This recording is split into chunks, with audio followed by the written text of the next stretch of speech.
Okay, let's start our today's lesson. So previous lesson we have introduced inductance. So phi is equals to Li, where L is a inductance. Inductor पनि भनिन्छ ल, जस्तै resistor, resistance, capacitor, capacitance, inductor, inductance. र inductance को SI unit हो Henry. It's written here HENRY. Henry. Now let's talk about mutual inductance.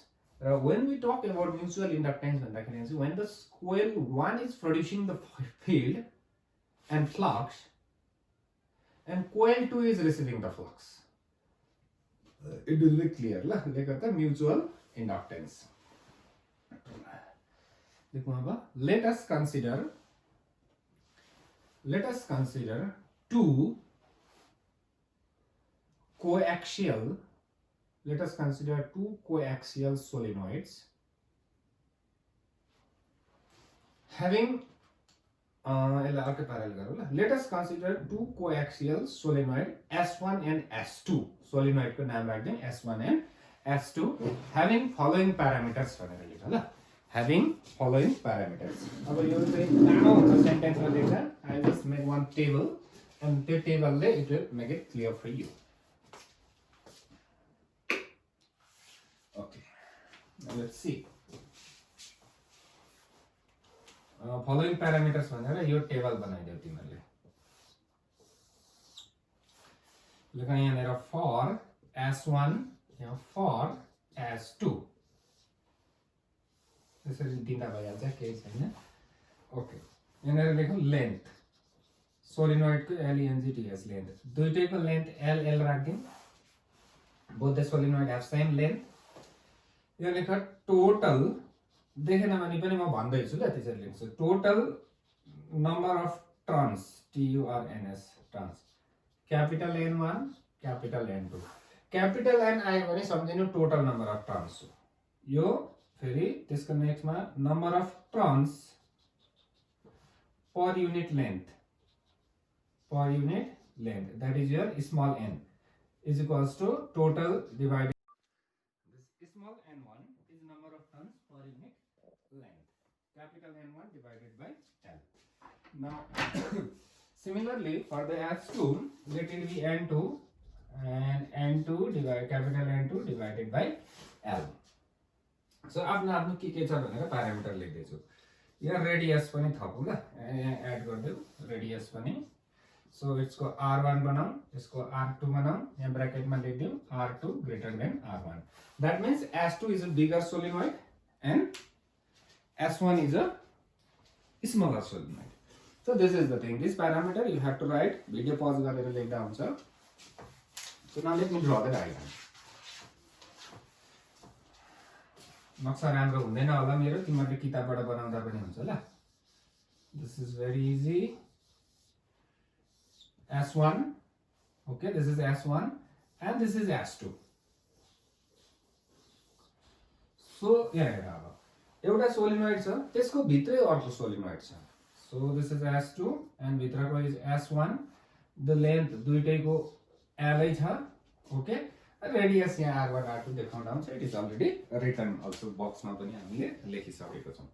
अब what we want to understand here ल. Now this is a solenoid. Now whenever I will pass the current through this solenoid, यो बाहिरकोबाट pass गर्दैछु. Now this बाहिरको solenoid will produce the magnetic field. So what is the magnetic field of a solenoid भन्यो भने अस्ति हामीले discuss गरेको छु. It is mu naught Ni. अगाडिको लेसनमा च्याप्टर 4 मा it is already derived using Ampere circuital law. So mu naught Ni. Now field lines बनिन्छ, flux बनिन्छ. र यो S1 ले पनि will get some flux because of this S2. That means your mutual inductance ko कुरा आउँछ. Then we have to calculate the value of mutual inductance. It's very easy. Let's write. Let I2 be the current. Let I2 be the current passed through S2. Passed through S2. Then the magnetic field produced by S2 ले बनाउँदैछ है, field राम्रो ध्यान देऊ. The magnetic field produced by S2 is is लेखौं B2 is equals to formula के हो mu naught Ni कसले बनाउँदैछ S2 ले so mu naught is same N2I2 number of turns per unit length S2 कै हुनु पर्यो N2 छ करेन्ट कति पठाएको छु I2 पठाएको छु it's very clear now mu naught Ni आफ्नो आफ्नो लगाइदिनु अब हेरौँ now this S2 will produce the field lines like this. Now few field lines are passing through S1. Yeah, S1 is also getting some flux. S1 is also getting some flux. Clear, right? Lekha, let phi 1 be the flux. Let phi 1 be the flux linked with. Let phi 1 be the flux linked with each turn of S1. So S1 को एउटा टर्नले flux कति भेटे अरे suppose phi 1 भेटे अरे. So let phi 1 be the flux linked with each turn of S1. Then bus then बाट त सकिन्छ त डेरिभेसन हेर ल सजिलो छ how many turns you have in S1 total turns you have n1 number of turns so each turn is getting how much flux phi 1 so what is the total flux received by S1 भने नि n1 phi 1 is the total flux and when I have introduced the inductance I said that phi is total flux अथवा flux is directly proportional to the current. Then, लेखौं पहिला then बुझाउँछु. N1 phi 1 is directly proportional to अस्ति थियो नि phi is proportional to I, phi is equals to Li थियो नि त. It was there. र त्यस्तै भयो. This is the total flux directly proportional to the current. Now यहाँ आउँछ which current? कुन चाहिँ current? Where is the current? Current त S1 मा त छैन. So, current कहाँ छ? I2, S2 मा छ. बुझ्यो यति बुझ्नु पर्यो ल total flux directly proportional to current म यिनीहरु एड गर्दै जान्छु now n1 phi 1 is equals to constant लाउनु पर्यो l थियो त्यहाँनेर यहाँ अब के हुन्छ m हुन्छ mutual inductance who is receiving number 1 कसले गर्दा 2 ले so m12 what is m12 mutual inductance of coil 1 due to the field produced by the coil 2 M12 आयो नि यहाँ हैन नाउ अब अघिको टेबलमा हेर माथि खाताको म बनाएको छु you have made this I think it is there so then what is N1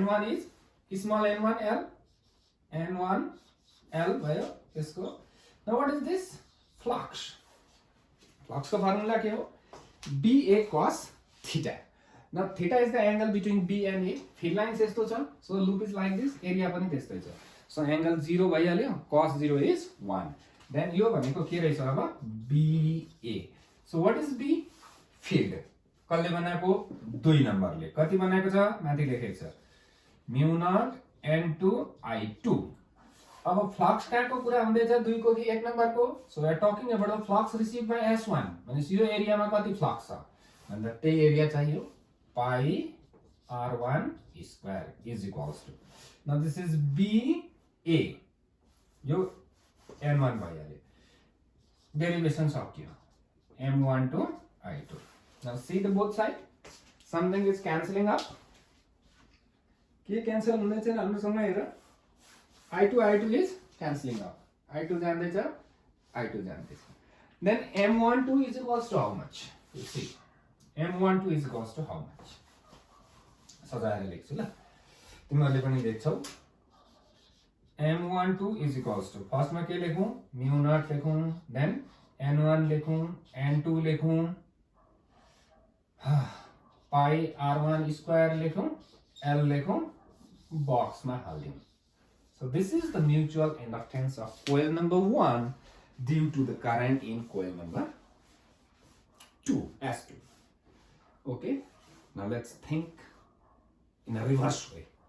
अब उल्टा पाराले सोचौँ अब करेन्ट कहाँ लगाउने S1 मा लगाउने करेन्ट कहाँ लगाउने अरे S1 मा लगाउने र म्युचुअल इन्डक्टेन्स कसको निकाल्ने S2 को निकाल्ने let me draw the diagram again तिमीहरूले ड्र गर्नु पर्दैन ल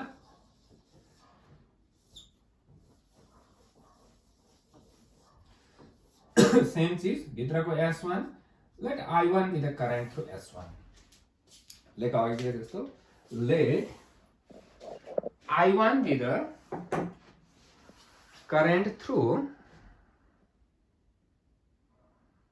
S1 let I1 be the current through S1 then what you have got let I1 be the current through S1 भनेपछि अब field produced by S1 is the field produced by S1 is कति B1 is equals to mu naught N1 I1 हाम्रो कुरा चाहिँ सजिलो अघिकै त आयो नि हैन so it's very simple लेख let अब फ्लक्स कसले रिसिभ गर्ने कुरा हुँदैछ यहाँ S2 ले लेखौँ अब let phi2 be the flux let phi2 be the flux received by अथवा sorry let phi2 be the flux linked with each turn of S2 अघिकै सेम हो ल let phi2 be the flux linked with each turn of S2 then N2 phi2 अघिकै जस्तो अब N2 turns छ एउटाले phi2 receive गरे is proportional to I1 current I1 छ S1 मा छ सो सेम अघिकै जस्तो आयो ओके नाउ अब फेरि यहाँ लेख्छु ल N2 is small n to l अघिकै कुरा phi is BA B is how much mu naught N2 sorry mu naught N1 I1 now area मा कन्फ्युजन छ which area S2 को area कि S1 को area यहाँनेर दानीहरु कन्फ्युज हुन्छ है now who is producing the flux S1 is producing the flux भनेपछि field lines कहाँ मात्रै छ S1 मा मात्रै छ नि त भनेपछि S1 भित्र जति फ्लक्स छ सबै S2 को पनि हो अघि यस्तो थिएन अघि चाहिँ S2 ले बनाएको डल्लै फ्लक्स कसले भेटेको थिएन S1 ले भेटेको थिएन तर अब जब S1 is producing the flux then S1 त S2 भित्रै छ भनेपछि all the flux S2 को पनि हो तर यो रिजनमा there is no flux no field lines यो रिजनमा only in this region मात्रै छ भनेपछि अब एरिया S1 को हुनु पर्यो कि S2 को हुनु पर्यो सोच म चाहिँ लेख्छु ल pi r1 square is equals to m21 I1 यहाँ अलिकति अझै बुझ्दैन होला एक्जाम्पल दिन्छु होला हो ल एक्जाम्पल दिन्छु म okay let me give you an example delete गर्नु न एउटा एक्जाम्पलहरु मैले दिए यो कुवा छ ल पानीको कुवा छ यो पाइप छ उस पाइपबाट पानी जान्छ अरे नि त यो अर्को पाइप छ सरी यो अर्को पाइप क्लियर बनाऊ हैन एक्जाम्पल क्लियर भएन भने फेरि पुरा अप्ठ्यारो हुन्छ त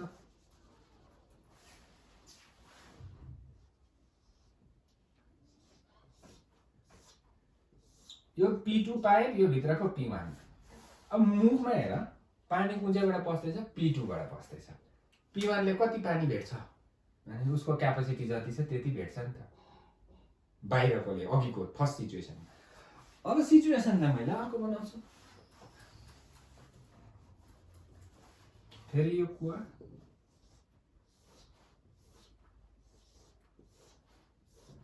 P2 P1 अब P2 भित्र पानी कति छ पाइप 2 भित्र पानी भने यहाँ जति छ त्यो मात्रै हो नि त यो त कुवासँग कनेक्टेडै छैन नि त क्लियर ओके I1 कटा भयो so M21 is equals to how much mu naught N1 N2 pi R1 square L this is the thing now if you look at the thing M21 र M12 हेर त के छ बराबरी छ बराबरी छ हैन सो यसलाई इक्वेसन 2 बनाऊ अघिकोलाई इक्वेसन 1 बनाऊ so you can say from 1 and 2 m21 is equals to m12 is equals to m मात्रै भन्दा पनि हुने रहेछ so this is all about mutual inductance clear Now let's talk about a self-inductance. Self-inductance को derivation म लेन्दी गर्दिन. It's very simple. Simple पाराले जाने. It's very simple. Now this is solenoid. एउटै मात्रै हुन्छ. So current I current pass गर्यो. ल. ठिकै छ. म भन्दैछु तिमीहरु लेख्दै जाऊ. अघिको हेर्दै गर्दा पनि हुन्छ ल. Let I be the current pass through solenoid. Then B is equals to mu naught Ni 1 2 को कुरा छैन यहाँनेर let phi be the flux linked with each turn of solenoid then n phi is proportional to I simple n phi pause गर्दै लेख्दै जाऊ n phi is equals to li अघिकै same कुरा n भनेको सानो n l phi भनेको mu naught n I भइहाल्यो area आफ्नै हो सो a मात्रै लेख्दा पनि भइहाल्यो is equals to I kata so L is equals to mu naught n square AL. This is self-inductance. Okay, I'll 3 marks for derivation. So I think it's clear for you. Self-inductance kati huncha mutual inductance kati hunda rahecha bhanera. Now as no one has sent any message हो त्यही कारण मैले त्यो दुईटा numerical गर्नु कि नगर्नु still I am waiting. Let's wait. That means message आएन मतलब you have done होला 6.9 छ अर्को फेरि ल 6.9 this is the thing they example एउटा गर्दिन्छु ल 6.9 I'll tell you how to do it look here यसमा के भनेको छ क्वेशन पढिसक तिमीहरु पज गरेर त्यहाँबाट यो नक्सा हेर है यो एउटा बिग सर्कल छ अर्को सर्कल छ सर्कल C2 र C1 मैले डेजिग्नेट गर्दिएको छु किताबमा गरेको छैन होला Now, let's see.